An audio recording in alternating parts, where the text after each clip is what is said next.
அடுத்து நம்ம பார்க்க போறது பார்த்தீங்கன்னா மகர லக்னம்.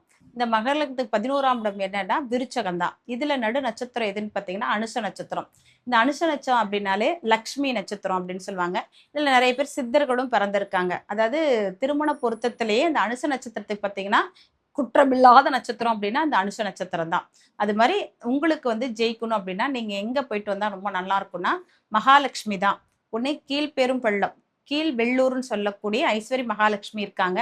அதை விட்டோம்னா திருப்பதியில கீழ் திருப்பதின்னு சொல்லக்கூடிய இடத்துல இருக்காங்க. இது எப்ப போனா ரொம்ப சிறப்பு அப்படின்னா அனுச நட்சத்திரத்தன்னைக்கு போகலாம். அப்படி இல்லை அப்படின்னா ஒவ்வொரு மாசமும் தமிழ் மாதம் வரும் பாருங்க.